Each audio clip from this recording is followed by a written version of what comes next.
Ya, entonces algo bien cortito para partir, que tiene que ver con el tipo de reacciones químicas. Nosotros en estequiometría y en otros contenidos hemos visto reacciones químicas. Sabemos qué es una reacción química. Ya lo definimos, ya vimos cómo está constituida, cómo una lo puede representar. Entonces, creo que todos nos pongamos como en sintonía de qué es una reacción química. Sabemos que una reacción química es cualquier proceso en donde ocurren transformaciones. Eso yo creo que es lo importante de una reacción química. Es la transformación que, digamos, que hay de por medio. Si no ocurre una transformación es porque estaríamos enfrente a un cambio físico nomás.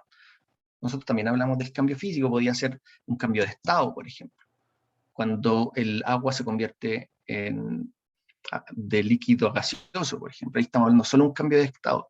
Pero cuando hablamos de transformaciones, estamos hablando de que se crean enlaces, por ejemplo, que una molécula un átomo pasa a formar parte de una molécula distinta a la que tenía como reactante. Eso es una reacción química. En consecuencia, cuando hablamos de reacción química, hablamos de un cambio químico. O sea, tiene que ocurrir un cambio estructural a nivel atómico. El átomo debe unirse a otro átomo compañero, pero para que ocurra ahí una reacción química, ese átomo compañero tiene que formar parte de otra molécula, entonces. ¿Entienden? O sea, a ese nivel de transformación me refiero. No, por ejemplo, si ustedes toman un metal que está en una barra y lo doblan. Esa es una transformación, pero una transformación física. Yo estoy refiriéndome como a la transformación a nivel químico, ya en donde ocurre esto. Hay creación de enlaces, hay pérdida de enlaces, básicamente. Entonces, nosotros podemos encontrar en cualquier reacción química, sabemos, reactantes, lo que serían las moléculas que yo voy a encontrar al principio de la reacción, con lo que yo inicio cualquier reacción química, son los reactantes. Y en este caso tengo, por ejemplo, un hidrocarburo y con oxígeno. Pero cuando procede esta reacción, aquí ya no vamos a entrar en ningún detalle en el tiempo, si necesita energía, si está liberando energía, eso es otro tema, eso es un tema más termodinámico que no vamos a ver ahora, que no es parte de lo que se evalúa. Solo sabemos qué ocurre. Ya para nosotros todas estas reacciones van a ocurrir, no importa si son espontáneas o no, no importa. ¿Ya? Solo van a ocurrir nomás.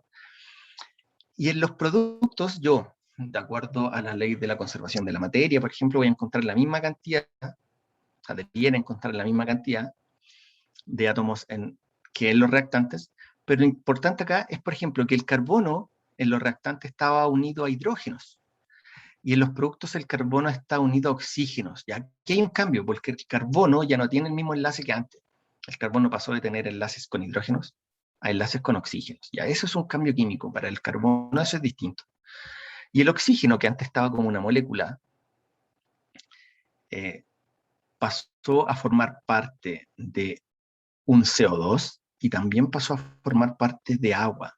O sea, acá el oxígeno pasó de estar unido entre ellos, los átomos de oxígeno estaban unidos entre ellos, y luego están unidos con carbono en una y con hidrógeno en otra. O sea, también está patente ahí el cambio químico. Eso es un cambio químico, cuando hay formación y ruptura de enlaces, cuando el átomo pasa a formar parte de otra molécula, eso es un cambio químico. Por lo tanto, esa es una reacción química. Ahora, teniendo eso en mente, nosotros vamos a encontrar tres tipos de reacciones químicas que las podemos identificar por algún cambio en particular que ocurra. Ya, obviamente no en todas las reacciones químicas va a ser posible identificar todos estos cambios químicos, o sea, todos estos cambios visibles en realidad. Estos son cambios para identificar una reacción. Si podemos detectar alguno de estos cambios que vamos a mencionar, es porque estamos frente a una reacción química, está ocurriendo una reacción química, está ocurriendo un cambio aquí. Hay átomos que están pasando a formar parte de otras moléculas, o sea, se están rompiendo y creando nuevos enlaces. Entonces, existen varias manifestaciones de estos cambios. Uno de ellos es el cambio de color. Por ejemplo, claro, no todas las reacciones químicas tienen un cambio de color. Ya sabemos que no. Si nosotros disolvemos NaCl en agua, vemos un cambio porque el NaCl se disuelve e interactúa. Si nosotros pudiéramos agregar, por ejemplo, nitrato de plata a esa solución, habría una interacción entre cloro y plata, o con cloruro de amonio, no sé, y probablemente no veríamos el cambio. No veríamos que cambia de color, no veríamos nada de eso. Entonces, no todas las reacciones tienen cambios de color. Por ejemplo, yo les pongo acá el ejemplo del tiosulfato, que al reaccionar con yodo da ion. Pero esto es una reacción coloreada. Digamos. Aquí se produce una coloración de la solución.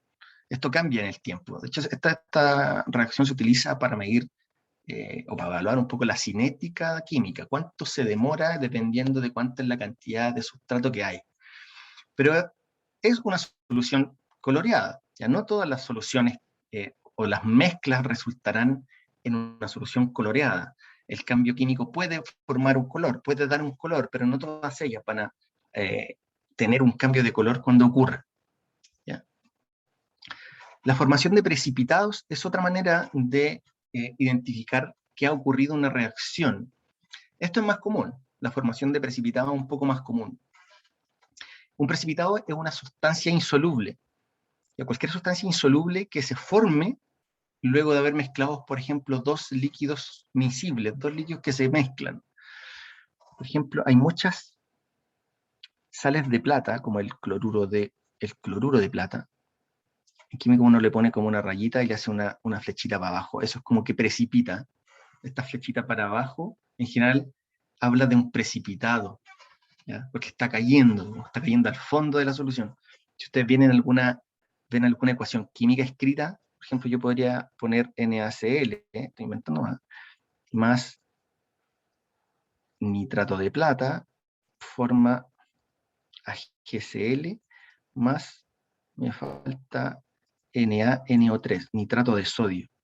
Entonces, el HCl yo le pongo una flecha para abajo, porque estoy diciendo que precipita, o que al final no, una flecha para abajo. Este es mi precipitado. El cloruro de plata es mi precipitado. Entonces, yo cuando mezclo cloruro de sodio y agrego nitrato de plata, la sal de plata tiene esto. Las sales de plata son insolubles. Entonces, generalmente podría mezclar esto y el cloruro de plata va a formar esto. Es como que yo pusiera leche en el fondo. Se empieza a formar un precipitado. No se imaginen que se precipita como una arena. No todos forman un precipitado tan sólido, pero se forma una sal que más o menos lechosa, eso al principio, y después puede decantar. Entonces tenemos dos formas de verlo, un cambio de color que es menos frecuente, pero sí hay formación de precipitado. Esto ustedes lo pueden ver cuando pasen a cursos universitarios, como por ejemplo en química orgánica, van a hacer soluciones, van a mezclar distintos solutos en un solvente y van a formar precipitados, y esos precipitados los pueden sacar, los pueden separar de la mezcla. Es una forma de hacer síntesis de productos, por ejemplo. Otro tipo de manifestación que uno puede observar en las reacciones químicas es la liberación de calor, o absorción de calor. Más frecuente la liberación, es más fácil de medirlo, obviamente. Como obviamente no podía mostrarles fotos de soluciones que absorbieran calor, yo solamente me remití a poner estos gráficos de entalpía, para indicar que hay reacciones que absorben calor o reacciones que liberan calor. Entonces, por ejemplo, las reacciones que son exotérmicas, reacciones exotérmicas son las que liberan calor. Esto era más parte de termodinámica, así que yo se los digo para mostrarle que hay distintos tipos de reacciones, ¿no? En que los reactivos o reactantes tienen más energía que los productos, y obviamente como esta energía permanece en el sistema, al formarse producto hay parte de la energía que se libera. Y eso se puede liberar como calor o se puede liberar como luz. Es una forma de energía.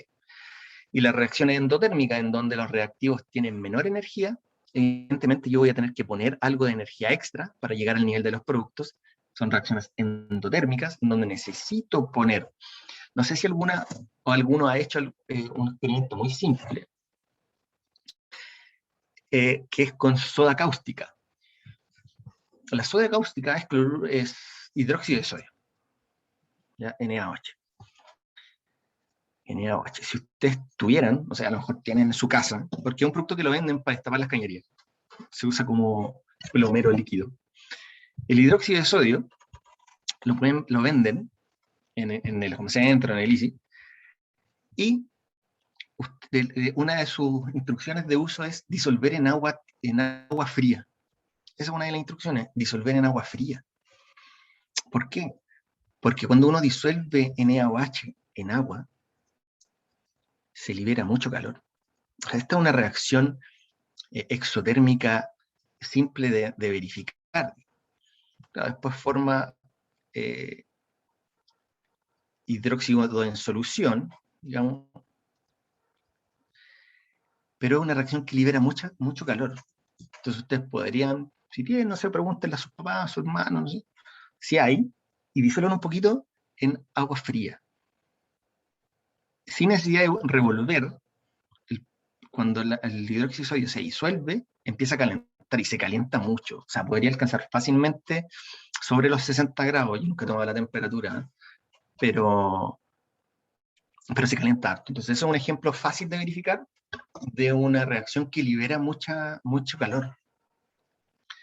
Otra forma de verificar que ha ocurrido una reacción química en solución es la formación de gases o el desprendimiento de gases. Aquí yo puse un ejemplo muy simple, que es una tableta de antiácido. Las tabletas de antiácidos tienen ácido cítrico y bicarbonato. Bueno, finalmente el bicarbonato es lo que da como la sensación de antiácido, ¿no? Esa es la misión del bicarbonato. Pero cuando se pone la tableta en agua, se liberan protones y se liberan OH del bicarbonato, digamos, el bicarbonato forma OHs. Y una de las cosas que ocurre es que se desprende CO2 del bicarbonato. Y aquí le voy a poner una flechita para arriba, porque se está desprendiendo, está saliendo de la solución. El dióxido de carbono es un gas. Entonces, por eso salen burbujitas, porque del bicarbonato parte sirve para neutralizar los protones, y otra parte es para formar dióxido de carbono. Y eso es lo que se forma aquí.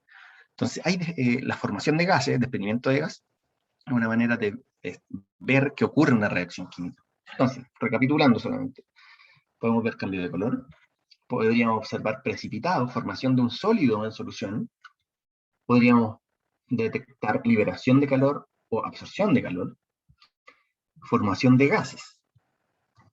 Y otra forma de emisión de energía es la emisión de luz. Ya hay algunas reacciones que manifiestan la emisión de energía como luz visible, que tiene que ver un poco con la luminiscencia. Ese es el término en realidad de emisión de energía en forma de luz, la luminiscencia. Generalmente puede estar acompañada por emisión de calor. Y existen varios tipos de luminiscencia. O sea, tienen la quimioluminiscencia, si es química, por ejemplo, ustedes pueden ver fenómenos de fluorescencia.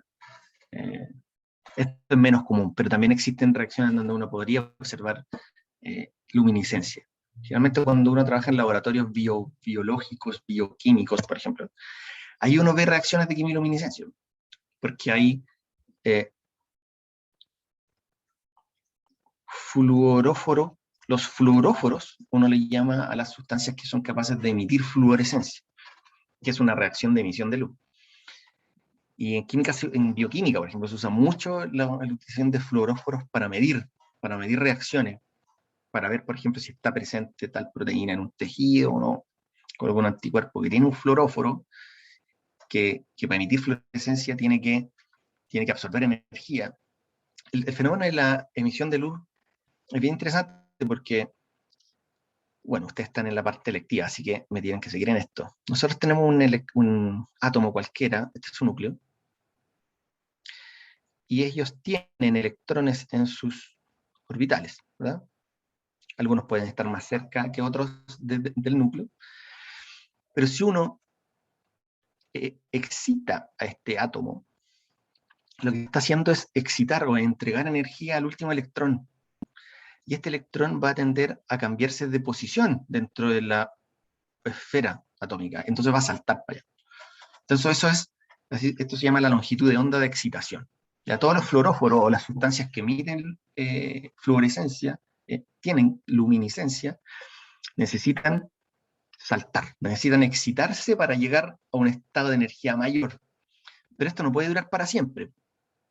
No puede durar para siempre. Entonces cuando uno deja de suministrar energía, ese electrón vuelve a su estado normal, a su estado basal. El electrón volvió a su estado basal. Pero cuando volvió a su estado basal, la energía que había ganado aquí tiene que ser perdida acá.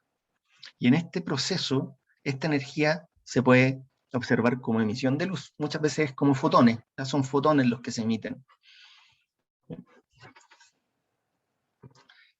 Y a propósito, como que aparecía combustión, la combustión es un tipo particular de reacción química, porque siempre la combustión es una reacción en la que tiene que haber presencia de oxígeno. Tiene que haber presencia de oxígeno. Entonces, cuando uno ve oxígeno, evidentemente generalmente son hidrocarburos con oxígeno.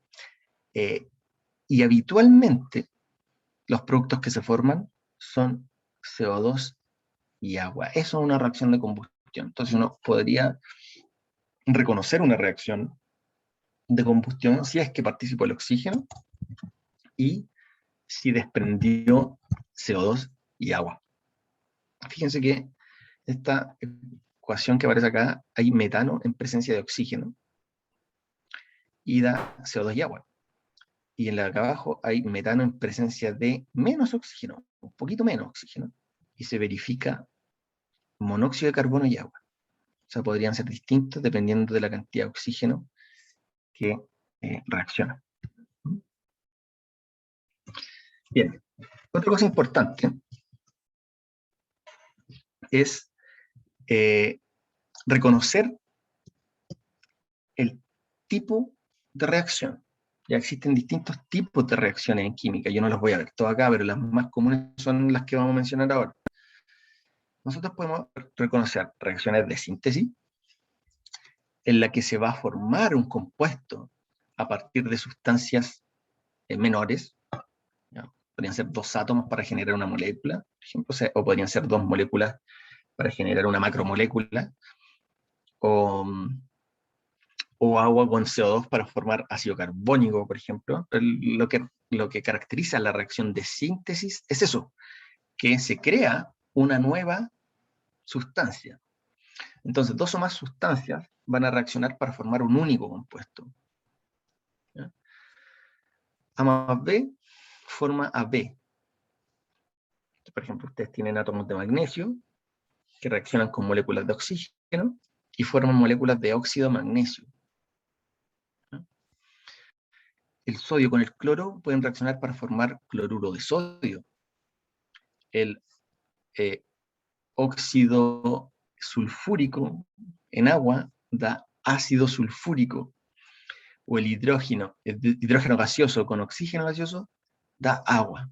Entonces, una reacción de síntesis es bien simple. Siempre se consigue sintetizar una molécula a partir de otras.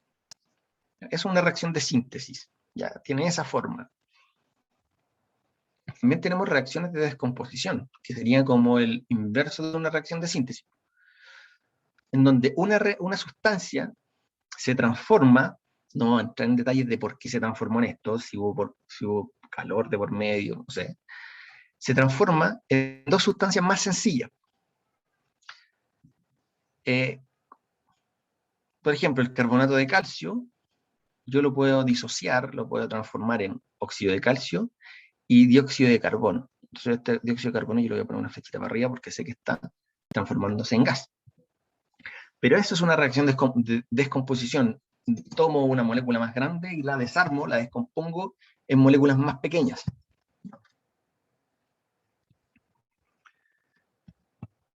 Profe, También existen las reacciones de sustitución, y aquí es donde hay que tener un poco más de ojo, porque en síntesis estoy creando moléculas a partir de algunas más pequeñas. En descomposición estoy desarmando una molécula para formar otras, pero en la de sustitución eso es lo que ocurre. También se llaman reacciones de desplazamiento, ¿ya? En donde un elemento es desplazado por otro dentro de una molécula, o es sustituido por otro dentro de la molécula. Por ejemplo, aquí yo tengo una molécula de BC y reacciona con A. Lo que hace este A es desplazar el átomo de C dentro de la molécula. Lo desplaza o lo sustituye, porque ahora lo que formé fue A con B. Y C quedó solo. Por ejemplo, ¿cuál es la forma que tendría una reacción de sustitución? El zinc reacciona con un sulfato de hierro y el zinc lo que hace es reemplazar al hierro en esta sal. Entonces voy a obtener sulfato de zinc y hierro solo, ¿ya? El zinc reemplazó al hierro, eso fue la reacción de sustitución. El cobre va a reemplazar, si yo me fijo en esto, el cobre reemplaza la plata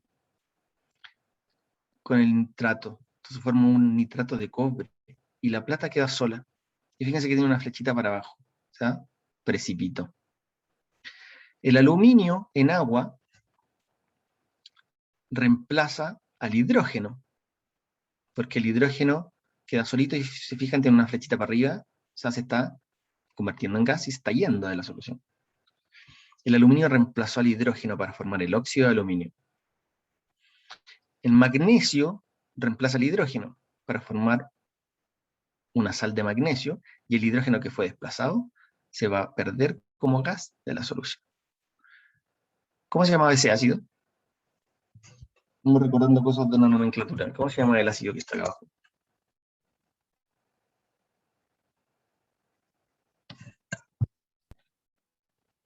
¿Ácido cuánto?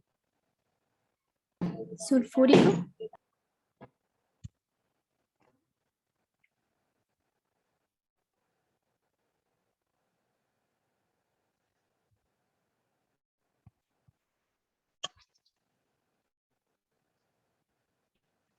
No acordamos cómo se llama el H2SO4, si no nos acordamos de dónde viene.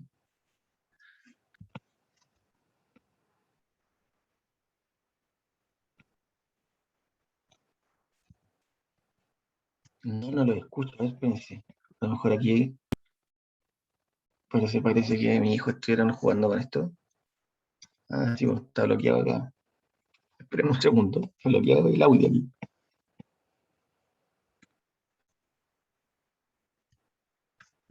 Ya, ahora sí lo podría escuchar. Ahora sí, profe. Ahora escucho, perfecto. Sí, por eso dije que es tan tímido soy. Pensé. No, profe, de hecho yo tenía una pregunta de la diapositiva anterior. Ah, ya, aprovechemos el tiro entonces. Y la compañera había respondido que se llamaba ácido sulfúrico. Ya está.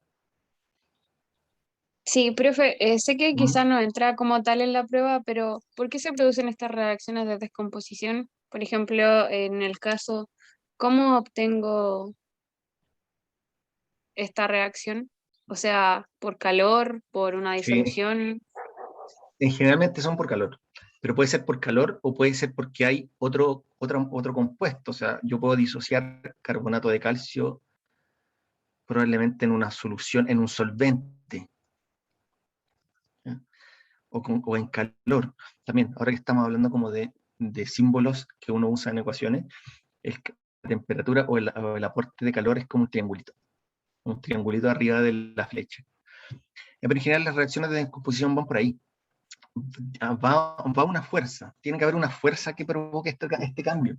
Y esa fuerza puede ser la presencia de otra molécula que no está aquí, un catalizador, por ejemplo, que no se ve en la reacción, que no está participando como un reactante, o el calor que, bueno, también va a actuar como un catalizador. Esa es la fuerza que tiene la reacción para que ocurra, digamos, ¿ya? Ahora, podría ser que la termodinámica también me lo dicte, que la molécula no es tan estable y termodinámicamente se descomponga sola.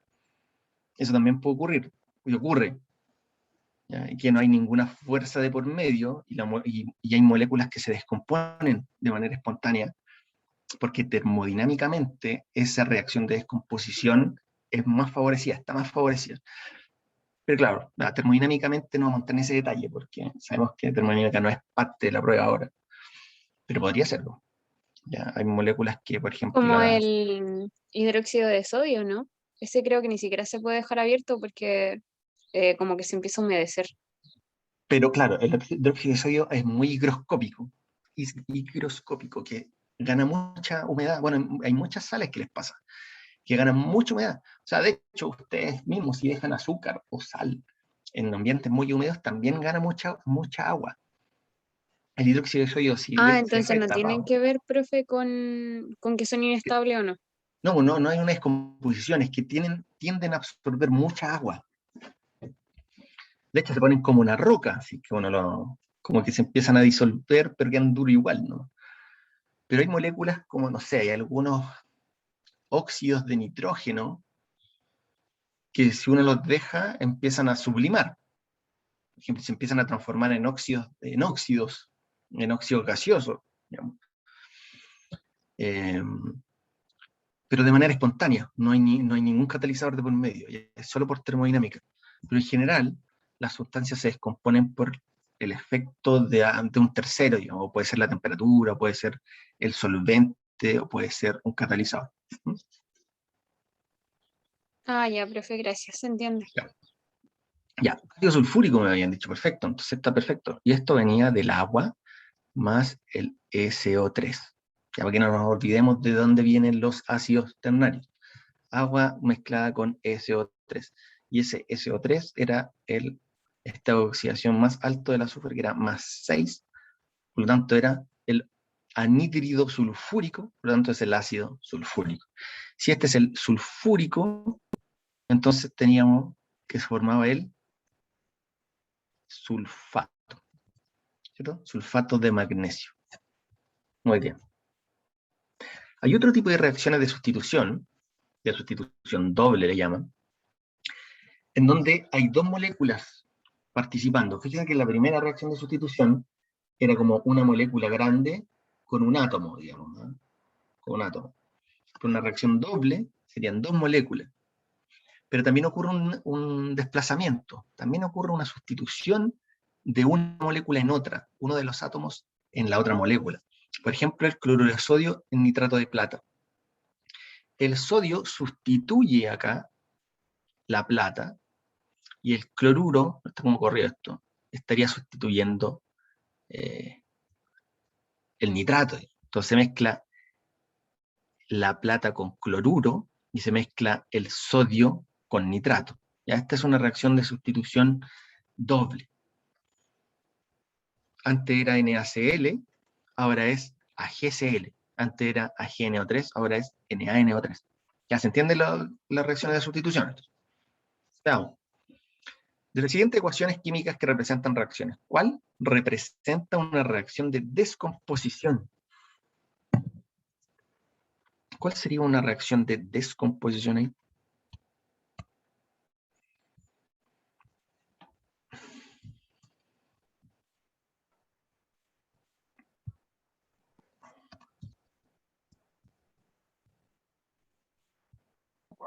La E.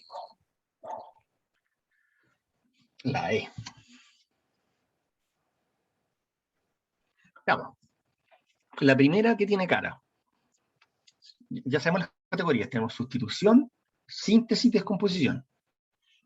La primera, este sodio está unido a un OH y este sodio al otro lado está unido a un SO4. O sea, yo puedo decir que este sodio reemplazó al hidrógeno aquí, ¿ya? Porque ahora es un NaSO4. Perfecto, ya, basta con eso para reconocer el tipo de reacción. Entonces esta sería una reacción de sustitución.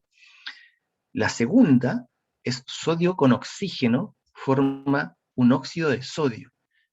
Dos átomos, un átomo y una molécula, forman una molécula más grande. Esta es una reacción de síntesis. Potasio con ácido nítrico formo un nitrato más hidrógeno, que se va. El potasio acá reemplazó al hidrógeno. Eso estoy viendo. El potasio reemplazó al hidrógeno. Entonces, esta es una reacción de sustitución. El cobre reemplaza al hidrógeno ahí, ¿verdad? Porque se forma el sulfuro de cobre. Entonces, también es una reacción de sustitución.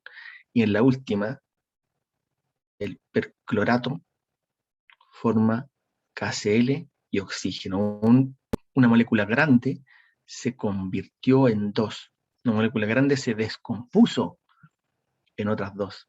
Entonces, esta es una reacción de descomposición. Muy bien. ¿Qué tipo de reacción es la primera? Lo mismo. ¿Qué sería?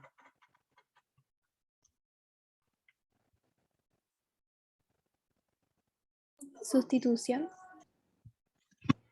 El calcio está con un hidróxido, pero el calcio en el producto está con un cloruro, que era el que estaba acá. Así que tiene toda la cara de ser una reacción de sustitución. Bien. Claro, y si uno dice, ay, el hidrógeno acá se metió ahí y formó agua. Ya, está bien. Perfecto. La segunda, yo le voy a poner algo aquí en la segunda, una reacción de combustión, porque es metano en oxígeno, que será una de las características de la combustión, oxígeno, y forma dióxido de carbono y agua. Perfecto, me gané esa, combustión. Pero ¿cómo podríamos clasificar esta reacción de combustión dentro de las otras categorías?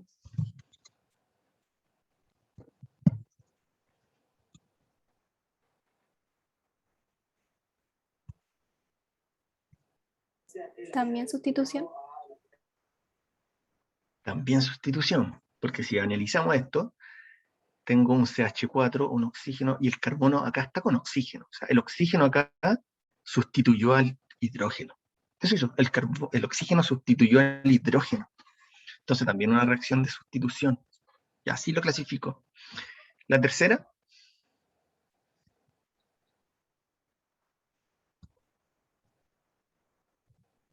Síntesis.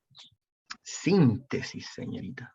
Perfecto, porque tengo sodio y cloruro aparte, y formo cloruro de sodio. Formé una molécula a partir de otras dos sustancias, que acá pueden ser átomos solos, o pueden ser moléculas diatómicas, moléculas más grandes, pero la condición es que forma una molécula.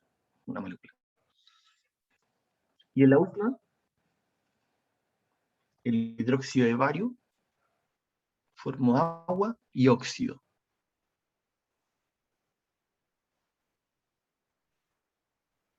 Descomposición. Perfecto.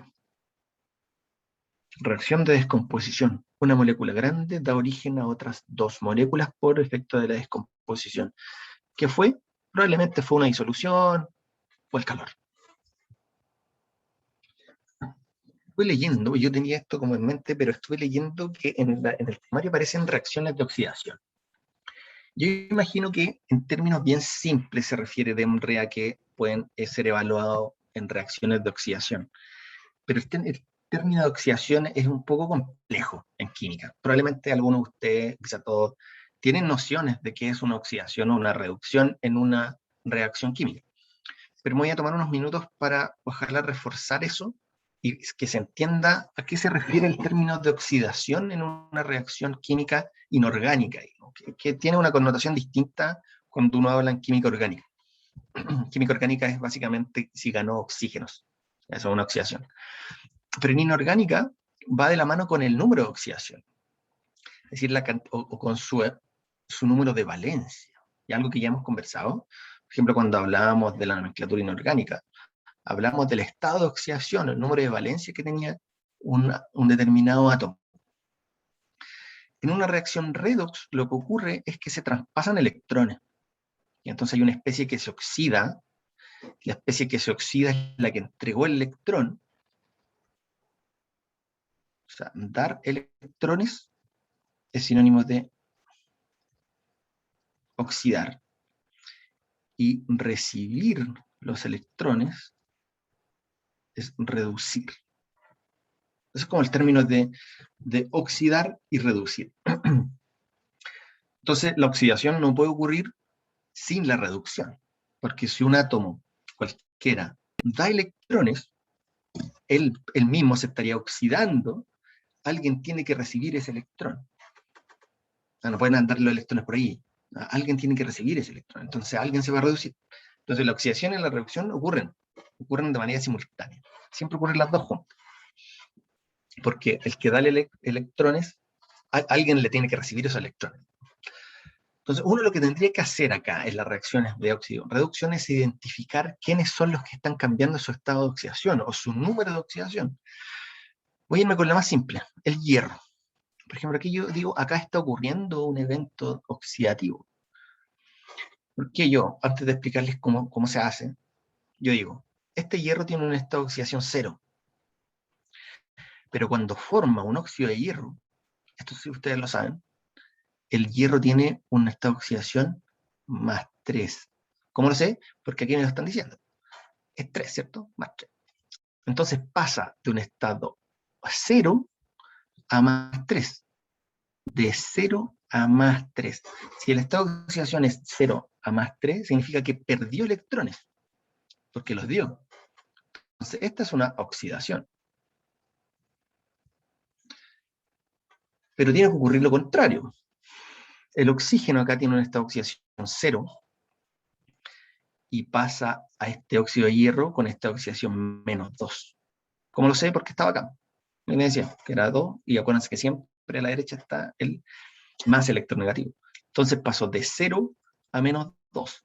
Si ganó electrones, entonces se redujo. Y esta es la reducción. Y lo mismo pasa arriba. El oxígeno pasa de estado menos 2 a 0, de menos 2 a 0, o sea, dio electrones, oxidación, y aquí pasa algo interesante. El oxígeno pasa de menos 2, perdón, aquí es menos 1, yo me digo que pasa de menos 1 a 0 y pasa de menos 1 a menos 2. Ya, pero esto es un caso particular de los peróxidos, pero eso lo puse. Los peróxidos son los más raros aquí, porque tienen esta oxidación menos 1. ¿Qué podemos sacar de aquí? Que tenemos que conocer los estados de oxidaciones de las moléculas. Entonces, por eso yo puse aquí una listita de cómo asignar números de oxidación a las moléculas y átomos. Y las reglas son bien simples, ya que hemos pasado por nomenclatura inorgánica y ya las tenemos un poco adquiridas probablemente. Siempre el estado de oxidación, el número de oxidación de un elemento en su estado fundamental. ¿Qué significa estado fundamental? Como está en la naturaleza. Por ejemplo, el sodio metálico, el hidrógeno gaseoso, el oxígeno molecular, el nitrógeno molecular, el hierro sólido, el cobre también sólido. Todas estas moléculas y átomos que están en su estado fundamental tienen un estado de oxidación 0. Por ejemplo, este cloro, 0. Este cobre, 0. Esta plata, 0. Este oxígeno de acá, 0. Son los únicos que tienen 0. Ese es el estado fundamental. Es una molécula diatómica como el oxígeno, el cloro, o metales que están sólidos. El número de oxidación de los iones es equivalente a la carga del ion. Y acá no se da el caso de ninguno, pero por ejemplo, si ustedes le ponen una reacción en donde está el sodio más, el estado de oxidación o número de oxidación de este sodio es más 1. Si les ponen un NO2 menos, el estado de oxidación de este ion es menos 1. Y así. Siempre el estado de oxidación de un ion es la carga del ion. Luego, algunos elementos tienen estados de oxidaciones comunes. Como ejemplo, todos los alcalinos del grupo 1, más 1. Los alcalinoterros del grupo 2, más 2. El flúor, menos 1. El oxígeno, menos 2, a excepción de los peróxidos, que es menos 1. El hidrógeno siempre es más 1, excepto los hidruros, que es menos 1.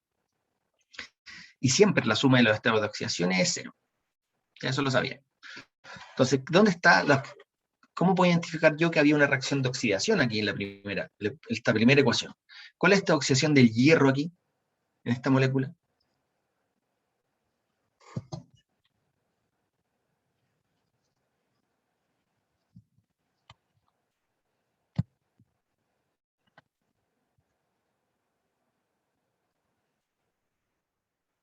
Esta oxidación del hierro.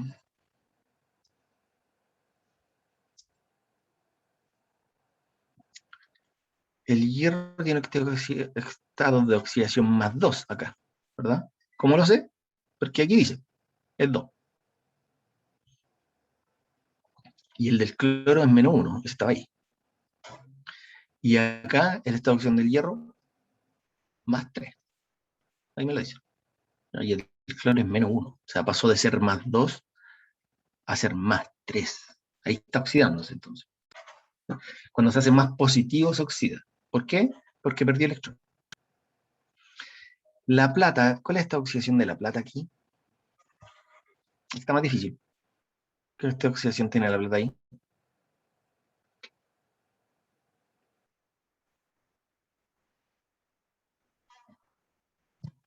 Acuérdense que este ion es un ion NO3. Eso hay con paréntesis tácito. Entonces la oxidación de la plata está acá. Entonces, más 1, la oxidación de la plata. Entonces pasó de más 1, pasó a 0. O sea, ganó un electrón. Ganó un electrón, pues esta es la reducción. Y el cobre 0, fíjense, ahí está el ion nitrato, pero ahí dice 2. Entonces este cobre aquí es más 2. O sea, pasó de 0 a más 2. Ahí hay una oxidación. ¿Ya? Esas son las reacciones de oxidación. Ahora, si ustedes se ponen a mirar, por ejemplo, la primera reacción es una reacción de síntesis también, ¿no? No, una reacción de síntesis, porque permanece la misma molécula de cloro hierro. ¿Cuánta? Sigue siendo una mezcla cloruro de hierro. Cloruro y hierro no cambia nada. Lo que cambia aquí es la cantidad de electrones que tiene la molécula. Por eso es una reacción de oxidación. Bien. ¿Alguna pregunta de esto? Como de las reacciones, los tipos de reacciones, número de oxidación. Esto es bien pasado para el electivo, ¿no? O sea, hablando de óxido-reducción, yo creo que el término de DEMREVA, en este caso, para identificar reacciones de oxidación, no va a ser quizás tan exigente, porque en redox no es parte del electivo, pero sí reconocer dentro de la ocurrencia de una reacción qué tipo de reacción es. Claramente, por ejemplo, la última, uno podría decir que es una reacción de descomposición, porque el nitrato de cobre desaparece. Ya uno podría catalogarlo como una reacción de descomposición. O en este caso, por ejemplo, la plata es sustituida por un cobre. Entonces esta reacción también cae dentro de una categoría de sustitución. Pero la de arriba no, Profe, ¿sí? ¿y esto cómo lo pueden preguntar? Porque claro, ya no pueden, o sea, preguntar por reacciones redox, No, pero esto, ¿cómo lo pueden preguntar? Para que sea admisible según el temario. como esto. Yo creo que es como esta parte, como una reacción que no cae en otra categoría. Que no es una reacción de síntesis ni descomposición, porque la segunda yo la podría decir es una reacción de sustitución. El cobre está sustituyendo la plata en este compuesto, claramente, sin fijarme en los estados de oxidación. Pero la de arriba no es una reacción de síntesis tampoco. O sea, no, se aleja mucho del canon. Que síntesis usted como que juntaban dos moléculas más pequeñas, dos átomos más pequeños y formaban algo grande. Pero acá no cambio mucho. Lo que cambia es el estado de oxidación, ¿no? Yo creo que solamente por ahí, como qué le pasa a una molécula, o qué le pasó al hierro en este caso. ¿Qué le pasa al hierro en esta ecuación? ¿Sufre una sustitución? ¿Sufre una oxidación? Yo creo que en esa tónica puede ir la pregunta, porque no puede ser como se preguntaba antes, que era la cantidad de electrones que se transfieren, o cuál de los dos se está oxidando y cuál se reduce, que era lo que se preguntaba generalmente en redox. Yo creo que va más por ahí. En esta ecuación, ¿qué está ocurriéndole a tal cosa, al cloro? ¿El cloro está sustituyendo algo? ¿O se está oxidando, se está reduciendo? Yo creo que en esos términos simplemente, nada más.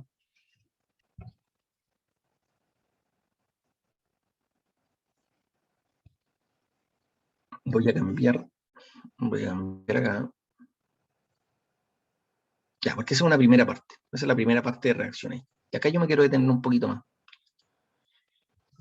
Que es comenzar la conversación de propiedades coligativas. Pero yo dije que no había mandado guía, porque no quiero empezar la revisión de la presión osmótica, la ecuación de la presión osmótica, qué es el cambio en el punto de ebullición, el cambio en la presión de vapor. No quiero meterme con eso todavía, no quiero ver qué es una constante crioscópica, no quiero, ya me niego, porque quiero que primero conversemos cuál es el comportamiento molecular de una solución. Eso es lo que yo quiero con esta segunda parte. Por eso yo les puse aquí propiedades de mezclas, ¿ya? Cuando se forma una solución, ya sabemos, una mezcla es una solución formada por dos o más componentes, y los componentes podrían ser totalmente homogéneos, ya que están en la misma, que se mezclan perfectamente, pero el soluto puede ser de distintas naturalezas, puede ser un soluto volátil, un soluto no, como un gas, por ejemplo, o un soluto no volátil como otro líquido, o como un sólido. Entonces podemos obtener distintos tipos de mezcla. Ahora, algo que tenemos que tener claro es que obviamente si yo mezclo cosas, las propiedades físicas de esa mezcla son distintas a las propiedades que tenía mi solvente solo o mi soluto solo. Ya eso lo tengo que tener claro. Entonces el solvente puro va a tener cierto comportamiento que no es el mismo que la mezcla. El solvente puro tiene distinto comportamiento que mezcla.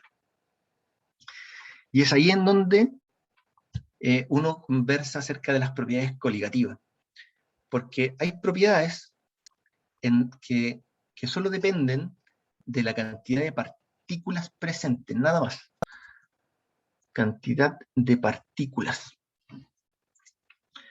¿Por qué es importante esto? Porque yo puedo pensar en distintos tipos de solutos.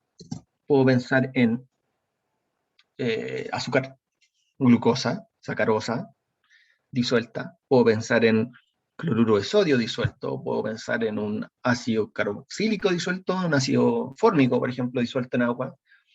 Puedo pensar en nitrato de plata disuelto en agua. O sea, podría pensar en distintos tipos de solutos que tienen distintas masas moleculares. Por ejemplo, si yo calculo la masa molar del nitrato de plata, es distinta que la de la NaCl. Pero lo que interesa ahora en las propiedades coligativas, para entender qué es lo que sucede, es solamente la cantidad de partículas. No importa de dónde vienen. Y esas son las propiedades coligativas. Ahora, la única condición que me ponen a mí en las propiedades coligativas es que el soluto tiene que ser un soluto no volátil.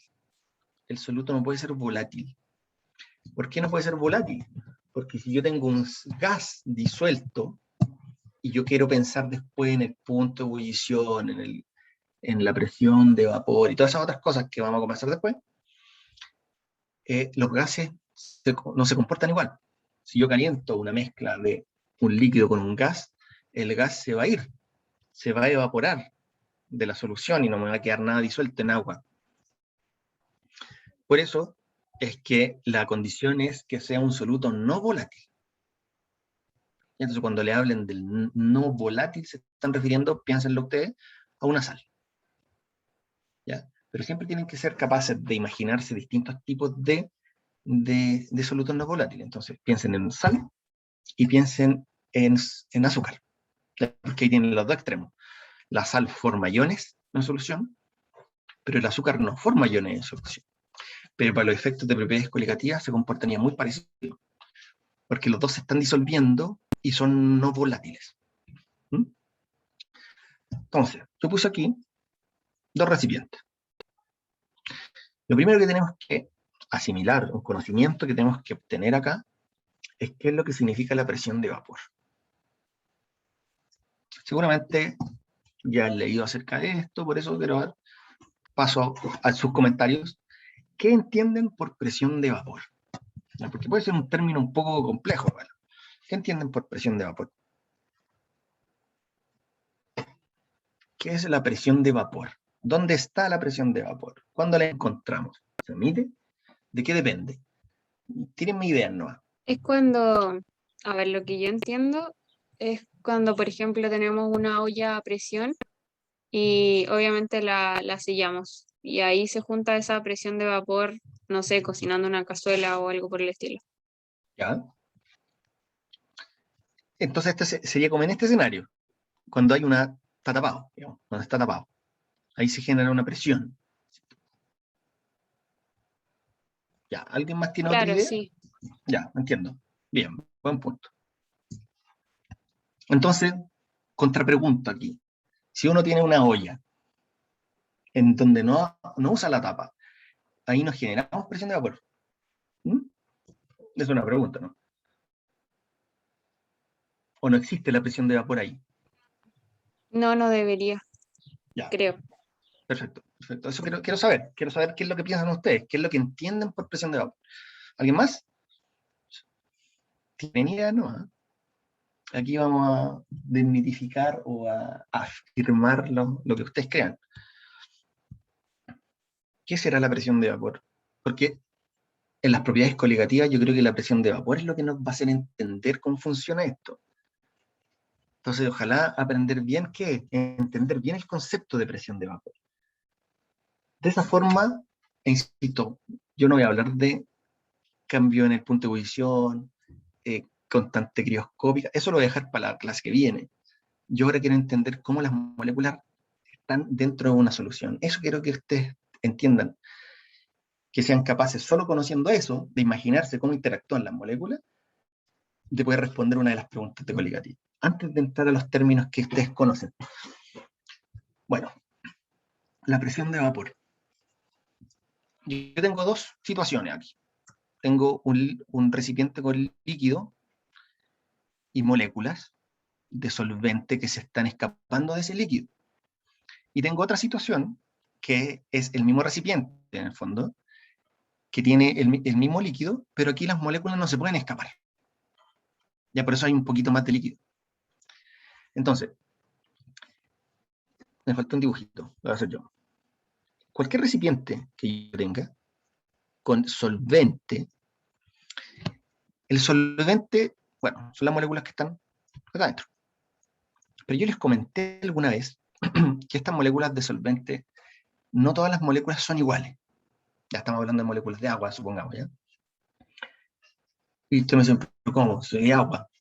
Sí, pero no en ese sentido. Son todas las moléculas de agua, pero las moléculas de agua que están aquí, que están justo en la interfase, son diferentes.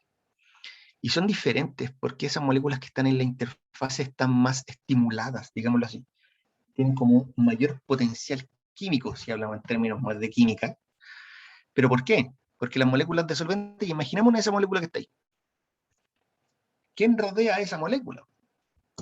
Si la molécula de solvente pudiera mirar al lado, ¿qué vería? Vería solo moléculas de agua. No vería nada más. Hay un agua para allá, agua por arriba, agua por abajo, solo agua, no hay nada. Pero ¿qué pasa con la molécula que está ahí? Si esa molécula hiciera el mismo ejercicio, miraría para los lados y vería agua, para abajo vería agua, pero si mirara hacia arriba, vería gas. Y un gas que se mueve más rápido.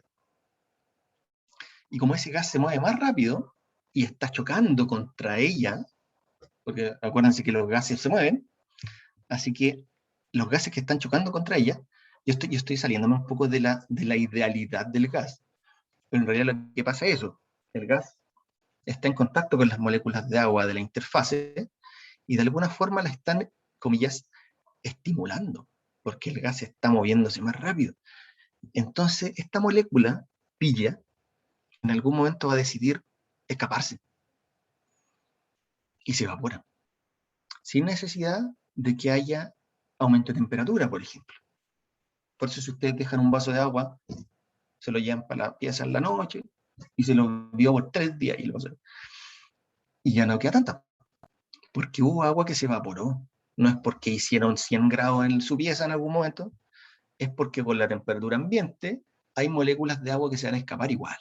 Y eso es la evaporación. La evaporación es escape de solvente a temperatura normal, sin necesidad de alcanzar un punto de ebullición. Lo dije. Sin necesidad de llegar al punto de ebullición. Entonces van a haber moléculas que se escapan.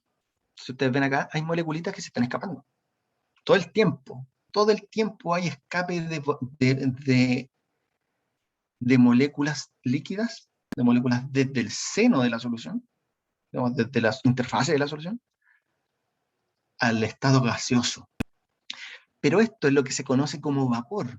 Este es el vapor de una solución, de un solvente. El solvente tiene su vapor.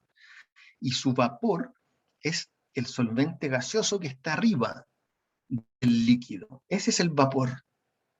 Entonces, uno puede decir que todo solvente, cualquier solvente, agua, etanol, benceno, va a generar este vapor. Todos los solventes generan este vapor. Y eso es lo que se conoce como presión de vapor. Porque todos los solventes van a alcanzar una presión de vapor. Va cuando están en equilibrio. Claro, al principio, piensen en el tiempo cero. Cuando yo recién serví el agua en un vaso, en ese tiempo cero hay solo agua líquida, no hay vapor. Pero a medida que va pasando el tiempo, empiezan a generarse las primeras moléculas de vapor, las primeras moléculas de agua gaseosa. ¿Y hasta cuándo va a generarse ese vapor? Bueno, acá ocurren varios fenómenos, porque este solvente que está gaseoso va a permanecer acá, está en equilibrio. Pero muchas de estas moléculas van a tender a chocar de nuevo con la superficie y como que se van a incorporar de nuevo. Y otras van a seguir saliendo. Y otras van a seguir saliendo. Ahí fíjate que hay otras que van a seguir entrando. Entonces esto es algo dinámico. Hay moléculas de solvente que se van a ir y otras que van a volver. Entonces eso es un equilibrio líquido-vapor. Eso está en equilibrio líquido-vapor. Entonces si uno pudiera tapar esto, acá se evaporarían la mayor cantidad de moléculas posible y esto ejerce una presión y uno la puede medir. Y eso es lo que uno define como presión de vapor. La presión de vapor es, en equilibrio, es la cantidad de moléculas de solvente que están en equilibrio con la fase líquida, con la fase acuosa. Entonces, todo solvente va a tener una presión de vapor. Entonces, no es necesario que yo tape esto para que se genere una presión de vapor. La presión de vapor siempre está, porque es efecto de la evaporación de las moléculas. Y esas moléculas que se están evaporando se van a acumular ahí y tienen la capacidad de ejercer presión si es que yo le pongo una tapa, por ejemplo. Y por eso que la olla a presión funciona así, porque yo estoy evitando que se evaporen las moléculas. Entonces es mucho más eficiente el aumento de temperatura. Entonces, ¿Profe?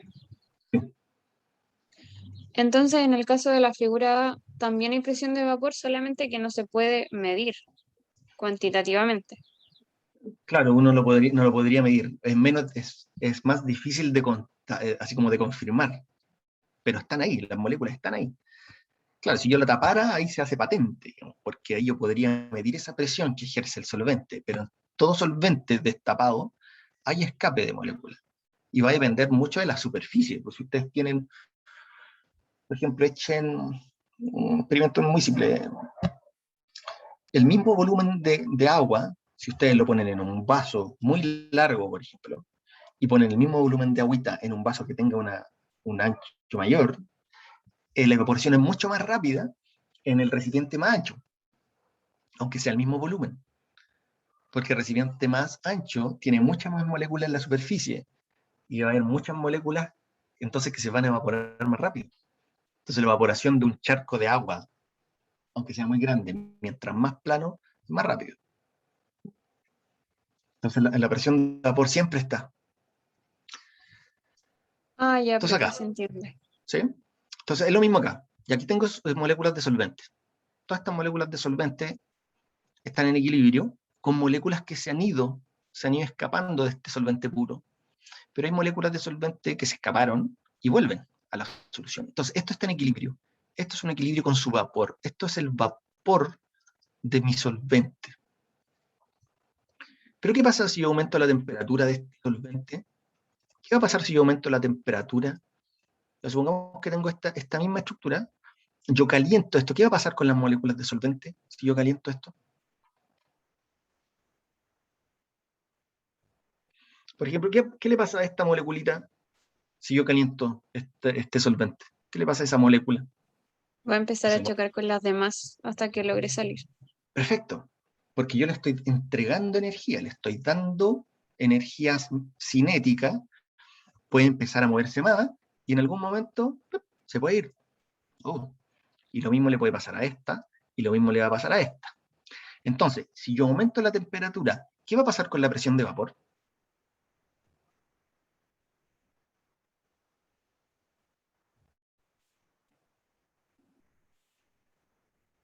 Va a aumentar. Va a aumentar. Porque recordemos, la presión de vapor, ¿quiénes la provocan? La provocan las moléculas de gas que van a quedar sobre el solvente. Esa es la presión de vapor. Las moléculas gaseosas que se han ido escapando y que van a quedar sobre el líquido. Si yo aumento la temperatura, entonces la probabilidad de que se escapen más moléculas es mayor. Por lo tanto, si aumento la temperatura, la presión de vapor tiende a aumentar. Y esto es lo que pasa. La presión de vapor, por ejemplo, del agua, si yo caliento agua, la presión de vapor siempre es ascendente. Entonces, algo que tenemos que tener aquí en mente, entonces, la presión de vapor depende de la temperatura. Al aumentar la temperatura, aumento la presión de vapor de cualquier solvente, porque estoy obligándolo, en el fondo, a producir más evaporación de moléculas. ¿Ya? Entonces, a 100 grados, por ejemplo, la presión de vapor del agua es de 760 milímetros de mercurio. ¿Ya? ¿Y qué pasa entonces en una solución? ¿Qué diferencia ven, solo mirando el esquemita, qué diferencia ven entre el dibujito en donde aparecen las moléculas de solvente sola y las que aparecen moléculas de solvente junto a las de soluto? ¿Qué diferencia hay? Que no hay tantas en estado gaseoso. No hay tantas en estado gaseoso. Y eso hay que tener claro. Cuando uno disuelve un soluto no volátil, voy a insistir en eso, cuando uno disuelve un soluto no volátil en un solvente, ahora las moléculas de solvente tienen algo que hacer. Antes las moléculas de solvente estaban tranquilitas, observaban a su alrededor y algunas se escapaban. Pero ahora tienen un soluto y a ese soluto tienen que disolverlo. O sea, están entretenidas en otra cosa ahora. Ahora tienen que disolver un soluto. Entonces no hay tantas moléculas arriba. Hay menos moléculas arriba, así que este esquema está bien. Porque el vapor ahora es menor. Hay menos vapor. Entonces, si hay menos vapor, eso implica que hay menos moléculas de solvente sobre la solución. ¿Qué pasa si aumenta la temperatura ahora?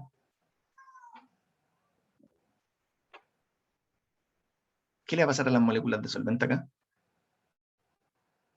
Si aumento la temperatura. No van, o sea, van a poder salir, pero no tantas como en el caso anterior. Ajá, Van a estar más van a poder, retenidas. exacto, van a poder salir igual, pero como que ya no les interesa tanto.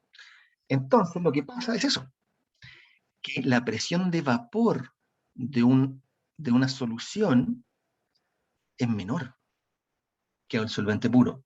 Que es una propiedad coligativa. Yo todavía no nombro el cambio de la propiedad coligativa, yo le estoy mostrando cómo sucede. Si seguimos la línea roja, es como la misma línea que tenía el cambio de temperatura en la presión de vapor del agua. ¿Ya? Pero si yo le agrego un soluto al agua, el agua ahora está entretenida o está ocupada disolviendo soluto. Entonces ya no van a haber tantas moléculas de solvente en la fase vapor. Hay menos en la fase vapor. Entonces, a la misma temperatura, fíjense que la misma temperatura, supongamos que estas son 20 grados. Antes habían tantas moléculas de agua en estado de vapor, pero si yo le agrego un soluto, hay menos moléculas de agua en estado de vapor. Por eso baja la presión de vapor.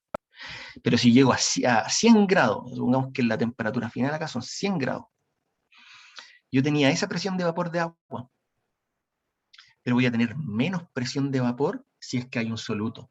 Entonces, cualquier presencia de soluto siempre baja la presión de vapor. Y es por eso, porque le estoy quitando moléculas de vapor a la fase de vapor. Las moléculas están haciendo otra cosa ahora. Las moléculas de agua ahora están disolviendo solutos. Ya no están tan dispuestas a evaporarse. ¿Sí? Entonces, por ejemplo, fíjense que les puse como una lista de la presión de vapor del agua a diferentes temperaturas, un pez enorme, pero les puse, están todos a cada temperatura la presión de vapor en milímetros de mercurio que tiene el agua. Entonces aquí yo había marcado a 100 grados, el agua tiene 760 milímetros de mercurio de presión. A 100 grados hay 760, milímetros de mercurio. Voy a anotar aquí, que no se nos vaya. A 100 grados Celsius, la presión de vapor es de 760 milímetros de mercurio. Pero 760 milímetros de mercurio, que es lo que uno puede medir aquí, equivale a una atmósfera.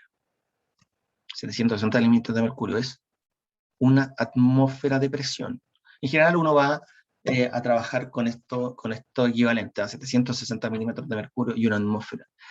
Puede medirse en pascales o kilopascales, que vendrían siendo un poco más diferente, pero si es que les quieren hacer una pregunta con pascales, probablemente les digan cuál es la unidad de los pascales. O sea, una atmósfera equivale a 1, algo pascal. No sé.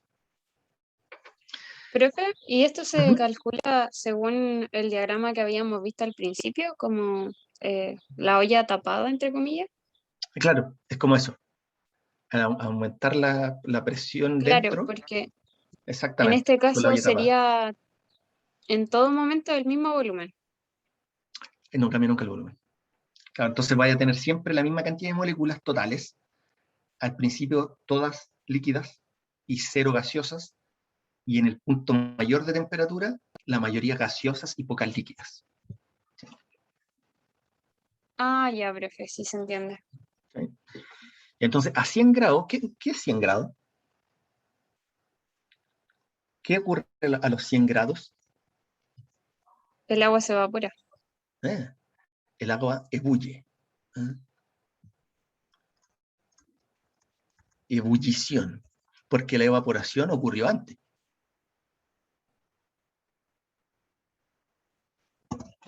Solo que ahora la evaporación ocurre en todas las moléculas.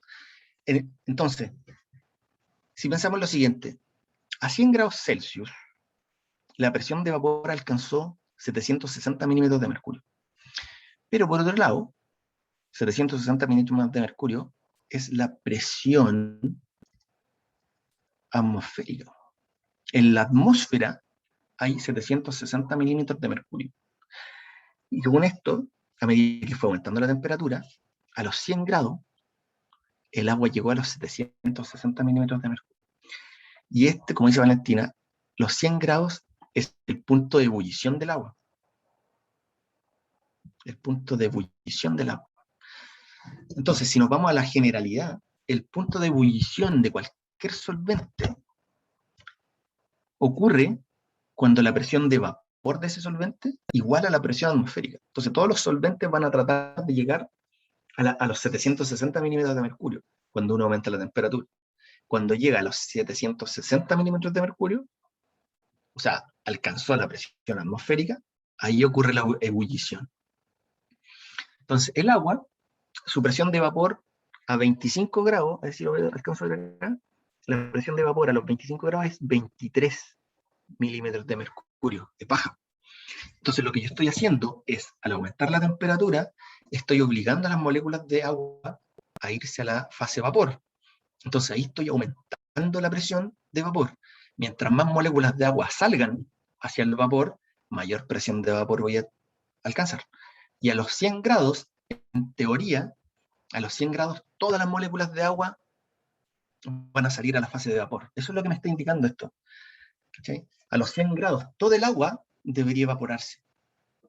Claro, no es tan rápido porque yo la tengo confinado, obviamente, en un recipiente, y las de abajo, por eso empiezan a salir burbujitas, porque las de abajo están igual alcanzando su presión de vapor y se están yendo para arriba. Por eso aparece este burbujeo en los solventes. ¿Han visto nitrógeno líquido? ¿Alguno de ustedes ha tenido la suerte de ver nitrógeno líquido en un recipiente?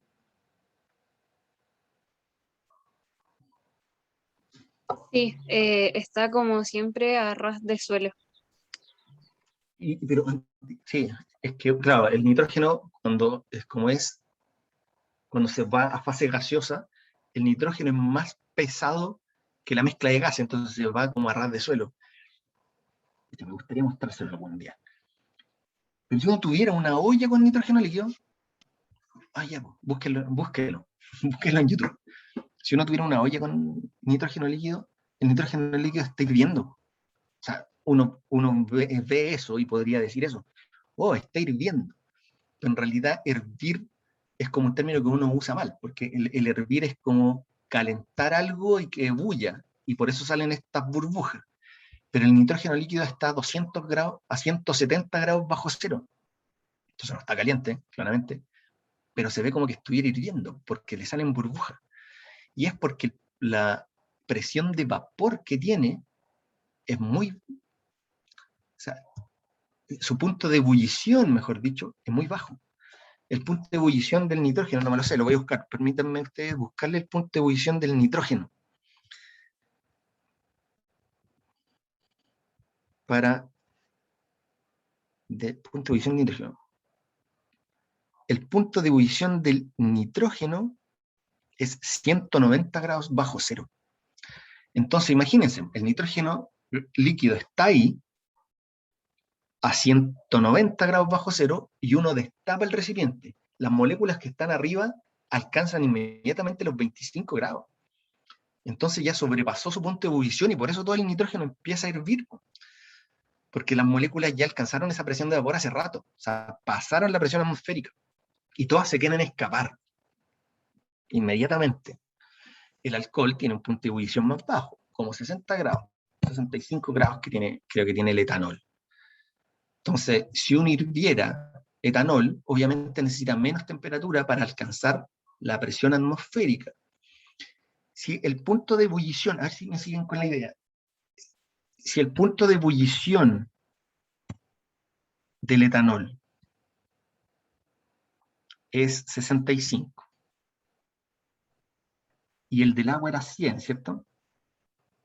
Entonces, ¿quién tiene mayor presión de vapor?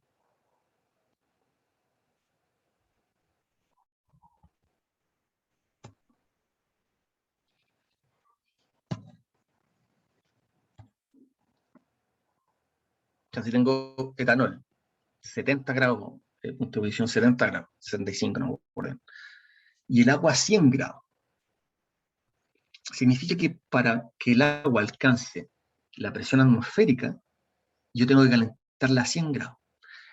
Y el etanol, para que alcance la presión atmosférica, su presión de vapor, tengo que calentarlo a 75 grados. Entonces, ¿quién tiene mayor presión de vapor? ¿Quién tiene más moléculas El en etanol. el vapor? El etanol. El etanol tiene más moléculas en fase vapor, porque yo tengo que calentarlo hasta 70 nomás, para que llegue a las 760. En cambio, el agua tiene menos moléculas, y por eso necesito calentarlo a 100 grados. El nitrógeno tiene un punto de ebullición de menos 190. Entonces tiene en su fase normal muchas moléculas en fase gaseosa. Entonces no lo caliento nada para alcanzar la presión atmosférica. Entonces ahí también hay una relación. Profe, Uh-huh. entonces quiere decir que, por ejemplo, en una olla, si hay nitrógeno líquido y yo, no sé, introduzco una cuchara, creo que viene en un video, este debería como empezar a derretir como el material de la cuchara, Lo congela, ¿o no? Porque se supone que está hirviendo. pero está frío. Entonces este efecto de hervir no tiene que ver con la temperatura. ¿Sí? Podría Pero ebullir, entonces, ya. lo congela. Lo que hace es congelarlo. Es que yo una vez vi un video donde, ahora que estaba mencionando los videos donde hacían esto, como eh, introducir un material metálico adentro de nitrógeno líquido y después lo sacaban y se estaba despedazando. Y Porque se congela. rojo, al rojo vivo. Ah, no, pero eso no es imposible. Porque está a 190 grados bajo cero. O sea, uno se puede quemar el brazo, pero es como cuando uno toma ahí el hielo, toma ahí hielo o algo, o un helado, una caja de helado mucho rato y empieza a sentir como ese congelamiento de la mano, ¿no? Es lo mismo. Es como Hay uno, quemarse con frío entonces. es como quemarse con frío, pero por ejemplo hay un video, creo que es como cuando congelan una rosa. Meten una rosa a nitrógeno y la sacan, y después con la mano la quebran, porque se congeló completa. Es lo que podría pasarnos a cualquiera si metemos la mano en el nitrógeno. ¿Sí? Pero es porque está frío. Entonces, esto del hervir o el ebullir no tiene que ver con la temperatura, porque hay sustancias que van a tener una ebullición a temperaturas muy bajas. ¿Sí? O sea, si nosotros pudiéramos calentar etanol hasta su punto de ebullición, podríamos meter la mano y sentiríamos muy caliente, ¿no? Pero en el agua nos quemaríamos. ¿Sí? Porque para Profe, alcanzar ese punto de ebullición necesitábamos llegar a la presión atmosférica, ¿no? Sí, alguien quería decir algo. sí, el nitrógeno entonces nunca está en temperatura caliente. No, no alcanza. No, si Ya. ustedes tuvieran una olla con nitrógeno, de hecho, el nitrógeno se transporta en recipientes a altas presiones, porque si lo dejáis a temperatura, así como a temperatura ambiente, empieza a ebullir al tiro. ¿Sí? El dióxido de carbono se usa como hielo seco. Y el hielo seco tiene un punto de ebullición, CO2, de 75 grados bajo cero. Va por ahí, menos 80, pongamos, menos 80. Entonces el hielo seco está sólido a temperatura ambiente, pero se está evaporando inmediatamente. Es como que estuviera hirviendo, porque se está evaporando todo el tiempo, pero está sólido. Y se derrite muy rápido, es como por eso se llama hielo seco. Ya porque es como un hielo que está muy frío y se está evaporando todo el rato, no está mojado. ¿Sí? Entonces pareciera que estuviera muy caliente porque hierve, pero está muy frío. Entonces no es una cuestión de temperatura, el efecto de ebullir tiene que ver con la temperatura a la que alcanzó la presión atmosférica, pero esa temperatura va a depender del solvente. En el caso del agua, que es lo que nosotros estamos habituados a observar, va a ser 100 grados, pero hay sustancias que van a tener puntos de ebullición muy bajitos, menos 80, menos 190, 20 grados. Entonces eso no va a estar caliente, pero sí va a estar ebulliendo, o sea, va a estar escapándose todo el solvente a la fase de vapor. ¿Ya? Esa es la presión de vapor, entonces la presión que generan las moléculas de vapor que van saliendo de la solución. ¿Ya? Entonces ya, por ejemplo, ya sabemos cómo funciona el cambio en la presión de vapor. Sabemos que cuando hay un solvente al que le agrega un soluto, ese solvente va a estar ocupado disolviendo soluto. Entonces van a haber menos moléculas de vapor en el vapor, en la fase de vapor. Por lo tanto, la presión de vapor va a ser más baja ahora. Y pasará lo mismo con la congelación. El mismo dibujito. Yo tengo moléculas de solvente y algunas se están escapando. Si yo disminuyo la temperatura, si bajo la temperatura, yo voy a estar congelando, o voy a estar disminuyendo la energía cinética de estas moléculas, hasta un punto en que, teoría, voy a disminuirla y esto va a cambiar a un estado sólido. Pero ¿qué pasa cuando tengo un soluto dentro?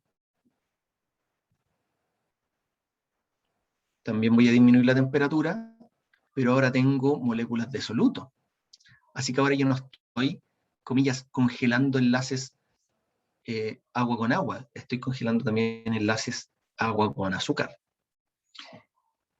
Y al igual que en el efecto contrario, cuando yo aumento la temperatura, acá yo necesitaba más trabajo. Cuando tenía soluto disuelto, yo necesitaba aumentar más la temperatura para poder sacar moléculas del líquido al gas. Entonces, cuando hay congelación, yo necesito bajar más la temperatura para poder congelar las moléculas, porque ahora las moléculas están interactuando con soluto. Entonces es más difícil congelarla. Es lo mismo que en la ebullición, pero al revés. En la ebullición yo necesito aumentar la temperatura porque las moléculas están tratando de disolver un soluto. Pero al congelarlas, estoy congelándolas con soluto, entonces necesito bajar más la temperatura. Bueno, con eso ya resolví las 3 incógnitas más grandes de las propiedades coligativas. El punto de ebullición, el punto de congelación. Profe, Ajá. entonces eso es lo mismo que ocurre, por ejemplo, cuando en las carreteras, en ciudades que eh, cae nieve, a las carreteras le echan sal para que no se congelen, ¿verdad? Sí, pues, El exacto. De mismo hecho, eso es una de efecto. las preguntas que salió una vez. Esa Ah, pregunta claro, por salió. eso la recordaba. Esa pregunta salió que la puse como ejemplo ahora. Pues claro, yo lo que hago cuando agrego un soluto es obligar a la solución, a las moléculas de solvente a disolver. Eso estoy haciendo. Al agregar un soluto, yo le estoy dando más trabajo a las moléculas de solvente. Entonces las moléculas de solvente ahora van a estar tratando de disolver y no solo tratando de escaparse. Ya en el solvente puro, el trabajo de las moléculas era mantenerse algunas y a otras escaparse. Pero ahora el trabajo es disolver también, entonces por eso escapan menos. Si yo congelo la solución, ahora voy a tener que hacer más trabajo para disolver y para congelar, porque ahora hay soluto entre medio. Entonces, por eso uno habla de un descenso en el punto de congelación, porque el agua congelaba a 0 grados, pero si yo le agrego azúcar, ahora esa agua se va a congelar a otra temperatura. Los chiquillos de antes, cuando teníamos clases presenciales, decían, ¿quién ha tratado de congelar una botella de pisco, por ejemplo?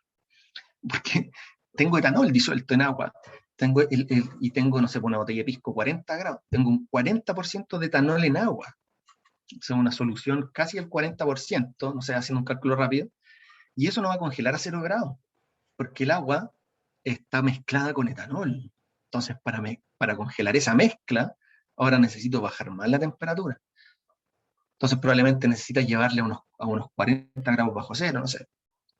Quizás, si lo dejo en el refri y es un licor de baja graduación alcohólica, sí se congele. Un champán, que sea un sprit, estas cosas, probablemente sí lo congele.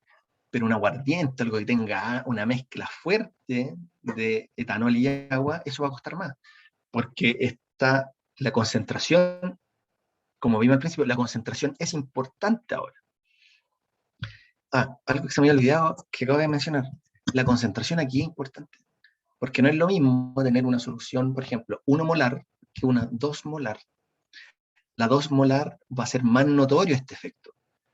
Porque como dijimos al principio, el efecto de la propiedad coligativa va a depender de la cantidad de partículas que haya. Entonces, mientras más concentrado es, más efectos va a tener. Por ejemplo, ¿qué solución va a tener un mayor punto de ebullición? ¿La que tiene el soluto 1 molar o la que tiene el soluto 3 molar? Claro, el que lo tiene 3 molar, ¿no? Porque como tiene más soluto disuelto, voy a tener que hacer mucho más trabajo para poder alcanzar la presión de vapor del solvente. Ya por ahí va. Entonces, Ah, profe, uh-huh. el link que había mandado por el chat era de un video de un chico que siempre hace como experimentos caseros y la cosa, pero es real porque obviamente demuestra la propiedad que usted dijo con respecto al nitrógeno. De hecho, él en el video introduce candados de acero en nitrógeno y Nitrógeno, se ve cómo está hirviendo y después los saca claro, y se empiezan a el quiebre, congelar como a temperatura ambiente y de hecho hasta los rompe con un claro, martillo. están congelados, están congelados. Claro, Sí, sí. hay unas cuestiones bien simpáticas que hacen como cocina molecular y usan nitrógeno para enfriar las cosas. Claro, el nitrógeno es bien peligroso, sí, porque piensan que está casi a 200 grados, eso puede congelar a cualquiera. Y cuando trabajaba ahí en la Facultad de Medicina, una de las chicas que trabajaba ahí se quemó una mano con nitrógeno. ¿Sí?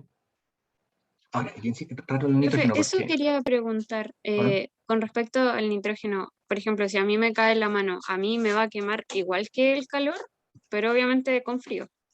sí, sí quema igual. Pero hay un efecto, no me acuerdo cómo se llama, pero por ejemplo, si usted mete en la mano Ya supongamos que vamos a meter la mano al nitrógeno. Aquí está el recipiente de nitrógeno, y yo meto la mano, y si lo hago rápido, y saco, no me pasa nada.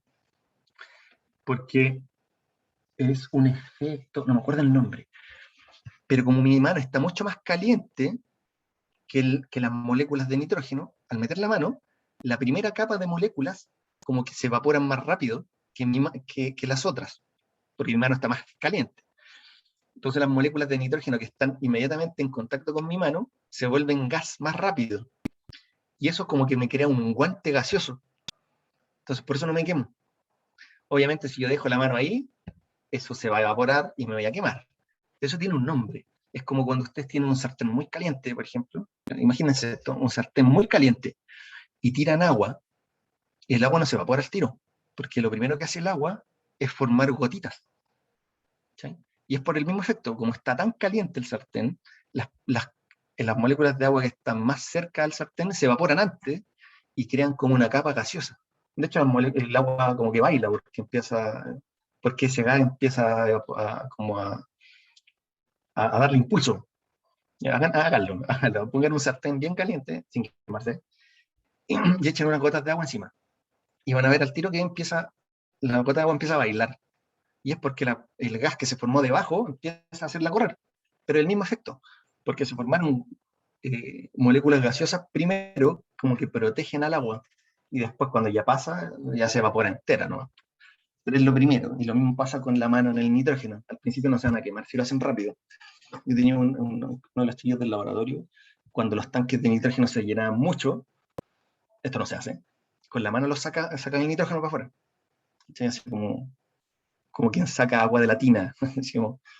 Pero es por eso, porque al principio se forma como una bolsa de gas que te protege.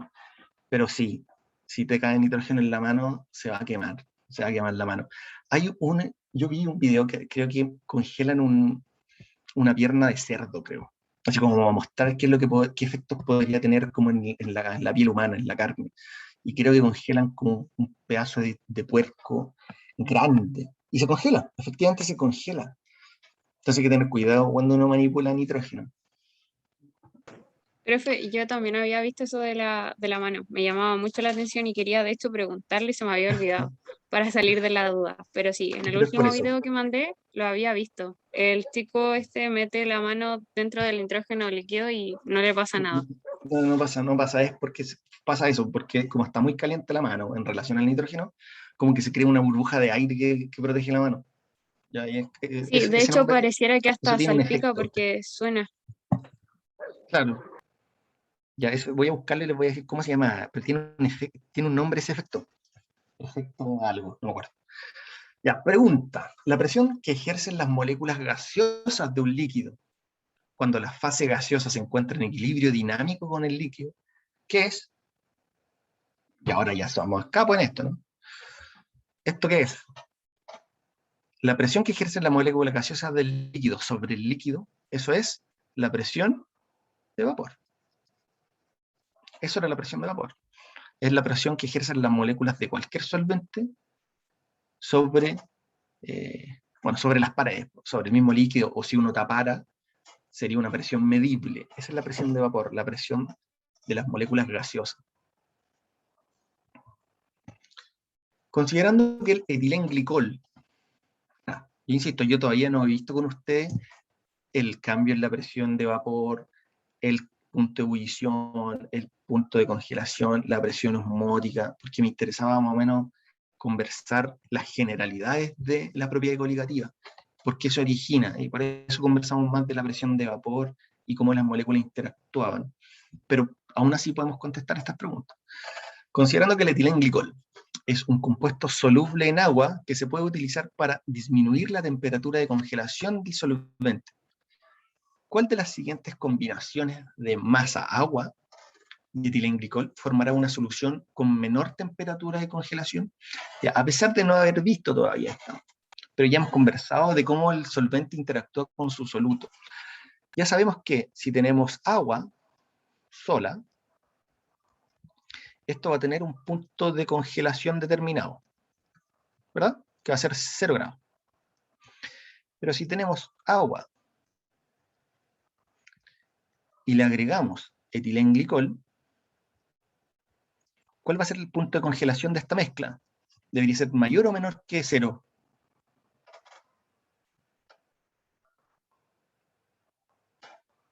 ¿Qué le pasó al punto de congelación?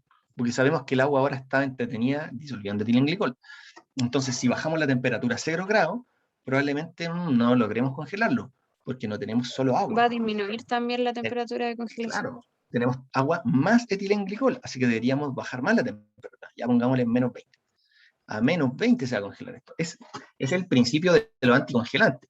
Ya es agregar algo que en general son sustancias como esto. Esto es un glicol. ¿Qué es un glicol?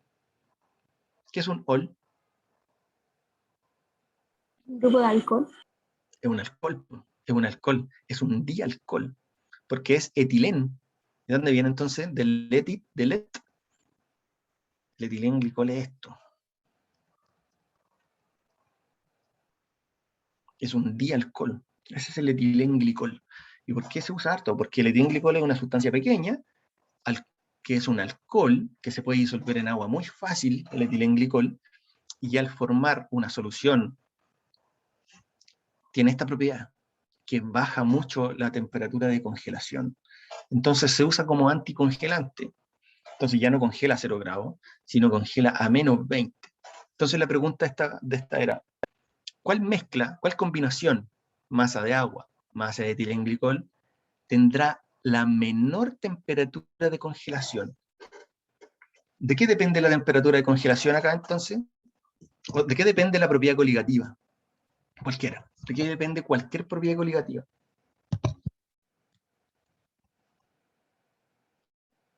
De la composición de las moléculas. Más que eso. Más simple que eso. Porque Cantidad a de mí no me interesa. partículas. De la cantidad. De eso depende.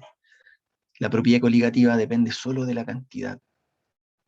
No importa que sea cloruro de sodio, cloruro de amonio, sacarosa, no importa. Lo que importa es la cantidad. Claro, yo ahora uso etilenglicol porque es más fácil disolverlo y no benceno, que es mucho más difícil. Pero lo que importa aquí es la cantidad. Entonces, esto va a ser importante ¿para qué? Cuando yo vea osmosis, es importante la cantidad. Cuando vea cambios en la presión de vapor, me importa la cantidad. Cuando vea cambios en el punto de ebullición, me importa la cantidad. Y si estoy viendo cambio en el punto de congelación, ¿qué importa? La cantidad. Entonces aquí, la cantidad de etilenglicol, o dicho de otra forma, la concentración de la solución, es la que me va a dar el punto de congelación final. Y la pregunta es, ¿cuál es la que congelaría a menor temperatura? Si relacionamos eso con cantidad, ¿qué solución congelaría a una temperatura más baja? ¿La que tenga más o la que tenga menos? La que tenga más. La que tenga más. Entonces, en este caso, yo voy a buscar la que tiene más, la más concentrada. Eso es lo que tengo que buscar en este caso. Bueno, si me preguntaran por la que bulla a una mayor temperatura, lo mismo. Me importa la cantidad, entonces me importa la más concentrada. ¿Cuál es la que tiene la mayor presión osmótica? ¿Me importa la cantidad? Entonces busco la más concentrada. La que tiene el mayor cambio en la presión de vapor, entonces busco la más concentrada. Siempre igual. Entonces, ¿cuál de todas estas es la más concentrada? Ni siquiera tengo que mirarlas mucho. Y acuérdense, ustedes que ya han pasado conmigo unidades de concentración, yo para comparar unidades de concentración tengo que definir la unidad de concentración, porque la primera me dicen, en la masa de agua son 10, pero en la otra es 15, 20, son todas distintas. Entonces, para compararla, dejémoslas todas en 10, ya dejémoslas todas en 10. ¿Qué pasaría? Ya, entonces la primera, masa de etilenglicol en 10 kilos de agua, 248. La segunda, me dicen que hay 124 en 15. ¿Cuánto habría en 10? Menos, 80. En 20 y 62. ¿Cuánto habría en 10? 31. En 30 hay 31. ¿Cuánto habría en 10? 10 con algo. En 60 hay 15. ¿Cuánto habría en 10? 3 con algo. ¿Cuál es la que tenía mayor concentración de etilenglicol? la primera. Esa es la que congela a una menor temperatura. Pero solamente lo que hice fue buscar la solución que estaba más concentrada. La solución más concentrada es la que va a tener el menor punto de congelación. Y también va a ser la que va a tener el mayor punto de ebullición, la que va a tener mayor cambio en la presión de vapor y la que va a ejercer mayor presión osmótica. Porque todas dependen de lo mismo. Pero es que no deberían estar las dos en gramos o en kilogramos. En realidad aquí a uno le dan la masa molar. Eso es lo que vamos a ver después. La masa molar se la dan porque uno, para hacer cálculos de esto, debería calcular la molalidad. Molalidad. Y si se acuerdan, la molalidad son moles por kilo de solvente. Entonces aquí está todo. Moles, kilos de solvente. Entonces lo que yo en realidad debería hacer es calcular los moles de esto, que serían 4 moles. La primera son 4 moles en 10 kilos de solvente. Entonces la molalidad de la primera es 2,5 molal. ¿Ya? Lo mismo que tendría que hacer con la segunda. Son 124. ¿Cuántos moles hay? 2. 2 moles. Pero hay 2 moles en 15 kilos. Entonces la molalidad sería, en 1, sería 0,6. La tercera, tengo 62. La molalidad de esa sería 1. Tengo 1 mol en 20 kilos. ¿Cuántos tengo entonces? Tengo 0,5, 0,05 moles. Y así, pues. Pero al final voy a llegar a lo mismo. La más concentrada es la misma. O sea, yo lo que hice en realidad fue, ¿por qué lo hice? Porque es la misma masa, o sea, es el mismo compuesto. Así que la relación masa y mole va a ser la misma. Aquí no va a variar. Pero eso es lo que íbamos a pasar después, en la clase de Profe, descenso crioscópico. y en caso de que, no sé, la masa de agua, por ejemplo, me la dieran en kilogramos y algo otras en gramos. Ahí sí tengo que transformar todo a una Sí, misma unidad. sí, todas las unidades tienen que estar siempre equivalentes. O sea, todas las de acá son gramos, todas las de acá son kilos, o si quieren ustedes trabajan con miligramos, pero todas tienen que ser miligramos. Sí, eso tiene que ser igual siempre. En física y en química tiene que funcionar así. Las unidades tienen que ser equivalentes. ¿Ya? Yo en esto, por hacerla más rápido, claro, no calculé los moles, no tenía sentido, porque finalmente, como es la misma sustancia siempre, es equivalente la cantidad en gramos que la cantidad en moles. O sea, es proporcional. Entonces, la más concentrada, la que tenía mayor cantidad en gramos por solvente, sigue siendo la A. ¿Ya? Mira, esta era la pregunta que salió en una de las pruebas de, no sé si fue el 2018 o el 2019. Creo. Se sabe que en países en los cuales se registran periodos prolongados de nevazón se agrega sal en la carretera. ¿Cuál de las siguientes opciones corresponde a la explicación de esta acción? La sal favorece la evaporación del agua. Los sólidos tienen distintos puntos de congelación. El agua tiene alta capacidad para congelarse. El agua tiene alta capacidad para mezclarse. La sal derrite el agua congelada. En relacionado con las propiedades coligativas, si uno tuviera sal en agua, la sal provoca que el agua se congele más lento. Dicho de otra forma, la sal derrite el hielo, o una cosa así. Porque al haber sal, el agua necesita una temperatura más baja para congelarse. Esto es lo mismo que conversamos. Si tengo soluto en agua, entonces necesito bajar mucho más la temperatura para congelar esa mezcla. Algo parecido, fíjense. En la siguiente tabla se muestra la masa de glucosa. Profe, Uh-huh. y con respecto a la pregunta anterior, ¿hay algunas sustancias que, por el contrario, favorezcan el no derretimiento, por decirlo de alguna manera? No. Pero, ¿sabes por qué respondo así al tiro? Porque como estamos hablando de una propiedad coligativa, cualquier sustancia que esté ahí va a tener el mismo efecto, porque no nos importa mucho la capacidad que tiene la molécula. Lo que nos importa es la partícula, la cantidad de partículas. Entonces, podría tener el mismo efecto otra molécula que si pudiera disolver en esta agua. O sea, también va a bajar el punto de congelación. De eso depende esta propiedad coligativa, de la cantidad más que del tipo de molécula. Ah, ya, profe. ¿Sí? Sí. Ya, esta es bien parecida. La siguiente tabla muestra la masa de glucosa y la masa de agua que componen diferentes soluciones. La primera tiene 2 gramos de glucosa en 50 de agua, la segunda 12 de glucosa en 200 de agua, y la tercera tiene 12,5 de glucosa en 1000 de agua. Al respecto, ¿cuál de las siguientes opciones representa las soluciones ordenadas de menor a mayor temperatura de ebullición? Ya, nosotros todavía no hablamos del cambio en el punto de ebullición, pero ya sabemos que si disolvemos algo en agua, ahora necesitamos más energía para llevar a ebullición. Entonces, lo mismo que dijimos antes, lo que me importa ahora es la cantidad. Y esta cantidad es la concentración.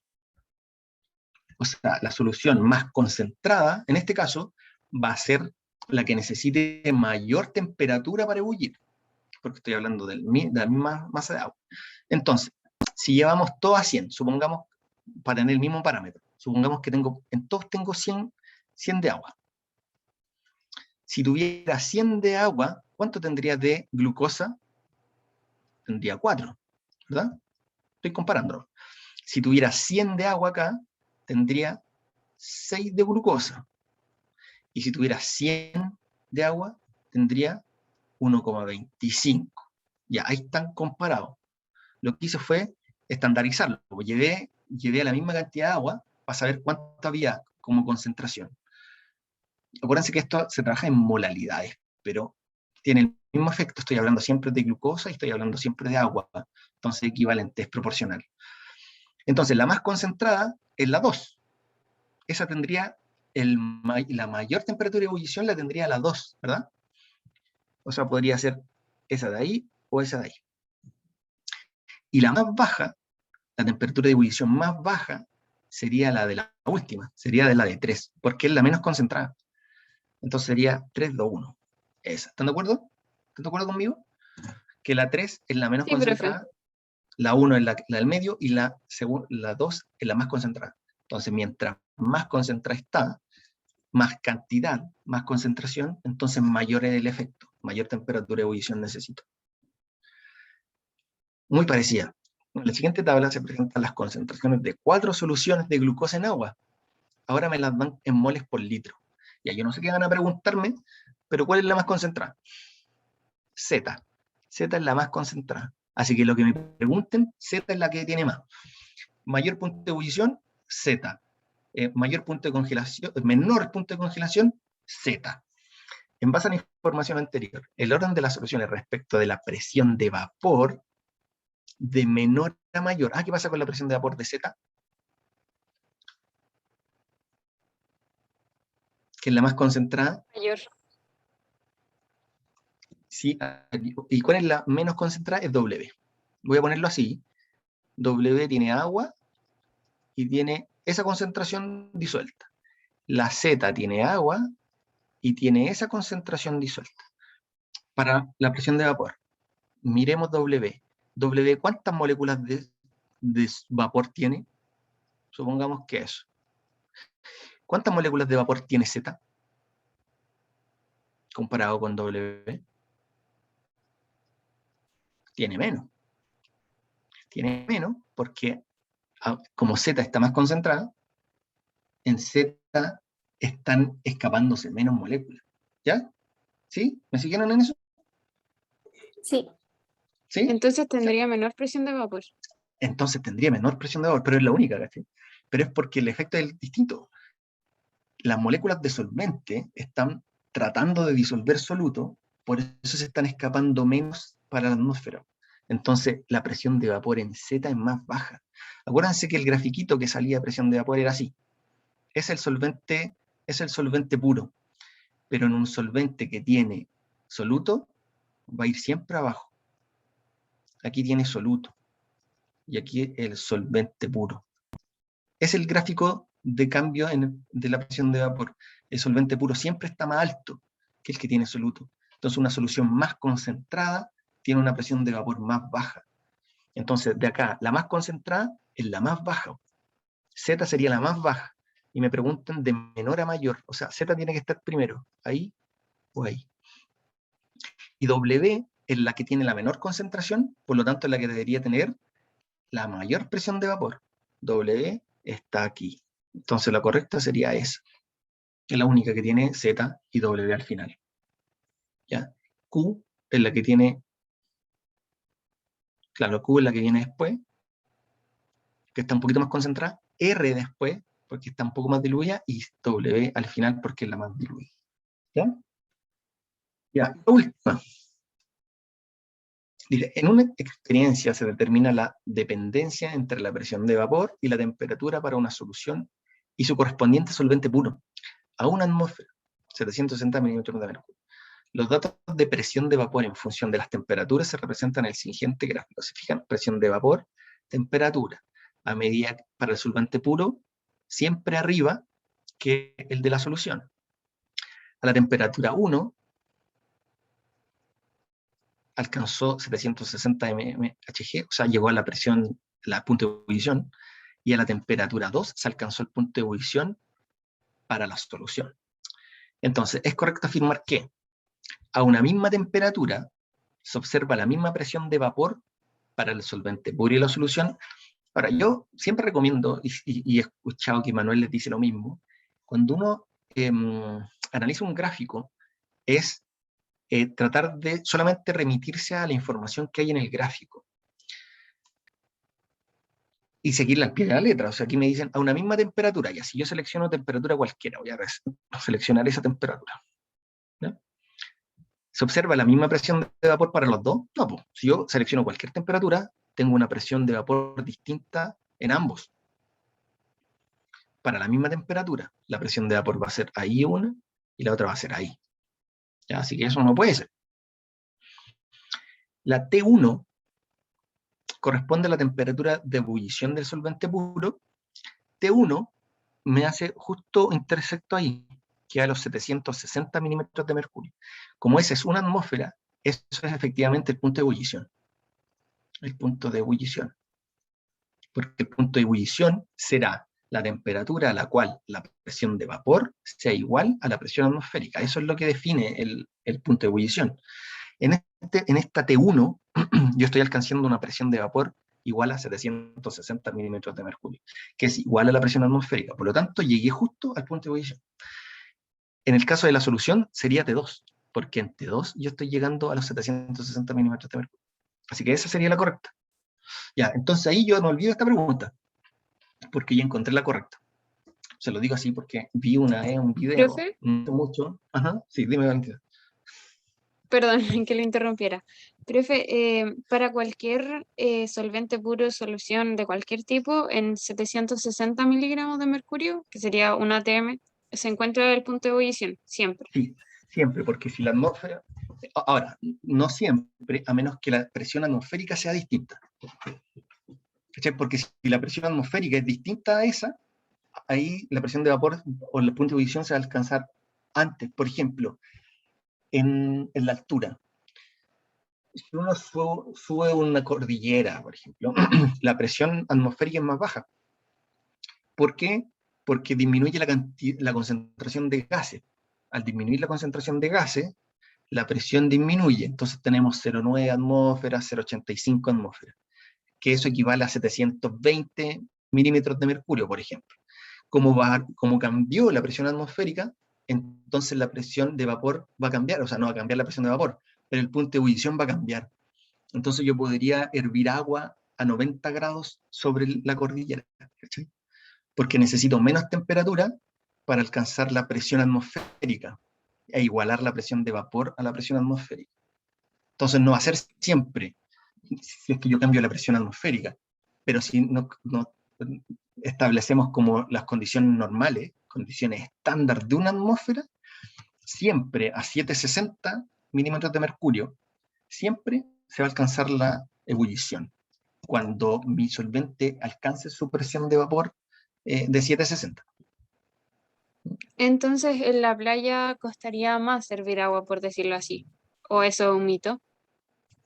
Si es que está ahí abajo, si hay más presión, sí. Si hay mayor presión, costaría más. Pero es que nosotros no tenemos tantas variaciones de presión atmosférica. O sea, en la playa probablemente sea igual que en Santiago, las variaciones deben ser mínimas. Pero sí en la altura, ahí se nota, porque la variación de presión es más baja. Ahí es más baja, entonces hierve antes. O si te vas bajo el nivel del mar, donde hay más presión, probablemente sí. Por eso la olla a Ah, ya, presión hierve entonces antes. suponiendo que estoy en un submarino, no sé, 10 kilómetros bajo el mar, ahí sí. Ahí sí, pero es lo que tú me comentabas al principio, la olla a presión. En la olla a presión lo que estás haciendo tú es simular un aumento de presión atmosférica. Entonces vaya a someter al solvente con su vapor a 4 atmósferas. Entonces necesitas menos temperatura para alcanzar la ebullición. ¿Cachai? Ah, sí, sí, sí, sí, sí, sí, sí. Aplicado a conceptos básicos, cuesta más, no sé, hervir papas si es que tiene si es que no tiene la tapa, en cambio de si tiene la tapa. Sí, porque estáis poniéndole presión y al ponerle presión, entonces tú estás obligando, estás aumentando la temperatura y tú vas a alcanzar como antes la ebullición, ¿no? Así, está bien. Ah, ya, profe, sí Ah, se ya, y entiende. en lo que Estaba yo me había diciendo lo de las quedado, preguntas. ya, ya, en lo que yo me había quedado acá, era que si ya encontraron la alternativa correcta, listo, siguiente pregunta. Porque la otra vez vi un video donde una de las profesoras decía, bueno, pero igual tenemos que revisarlas todas porque tenemos que asegurarnos que sea la más correcta. Decía. Pero eso no existe, no pueden haber dos correctas aquí. ¿Sí? O sea, si hay dos correctas es porque está mal hecha la pregunta. Y eso sería un tremendo problema para los que hicieron la prueba. Porque después tienen que sacar la pregunta, no sirve para ponerle puntaje. Entonces no pueden haber dos preguntas correctas, ni siquiera que sea parcialmente correcta. La pregunta tiene una sola correcta, pero igual lo veamos. La presión de vapor y la temperatura del solvente puro son inversamente proporcionales. Solvente puro, la presión de vapor, mientras aumenta la presión de vapor, o al revés, mientras aumenta la temperatura, aumenta la presión de vapor. O sea, son directamente proporcionales, que no es lo que dice ahí. A 760 milímetros de mercurio, la temperatura de ebullición es igual a la del solvente puro. A 700 milímetros de mercurio, la temperatura de ebullición de la solución, o sea, de esta, es igual a la del solvente puro. No, porque la solución es esta y la del solvente puro es esa. Son distintas temperaturas de ebullición. No. A medida que aumenta la temperatura, la presión de vapor de la solución disminuye, no. Yo estoy viendo que a medida que aumenta la temperatura, siempre aumenta la presión de vapor. No, ya comprobado. Hay una sola correcta, nunca pueden haber dos más. Así que mi consejo es ese, si están seguros, absolutamente seguros que era esta, entonces es la única opción posible. Váyanse a la otra pregunta. Eso sería todo. Espero que hayan entendido como la base de las propiedades coligativas. Ya esto de la presión de vapor y cómo el solvente interactúa con su soluto es como la base. Nosotros vamos a seguir trabajando en propiedades coligativas, pero ya más ordenadito. Ya vamos a ver el aumento de la punta de ebullición, el descenso perioscópico, la osmosis, que no la tocamos mucho ahora, y la variación de la presión de vapor. Ya muchachos, ¿Profe? no sé si tienen alguna duda. Dígame. Sí, profe, de acuerdo al cronograma, antes de propiedades coligativas tocaba ver isomería Sí. y ¿cuándo Sí, lo pero yo me vamos a ver? adelanté un poquito, yo me adelanté un poco porque voy a actualizar eso, porque yo creo que vamos a terminar propiedades coligativas antes y después me voy a extender un poco más con la orgánica, tomando un poco de Ah, ya, orgánica de la profe. parte común, ¿sí? Porque yo tenía como 2 sesiones de coligativa, entonces voy a hacer esta, más una Sí, más, sí, de y hecho estaban en el claro, cronograma, pero la de la isomería nos faltaba. claro, y como que voy a ampliar un poco la isomería para repasar más orgánica. Ah, ya, profe. ¿Ya?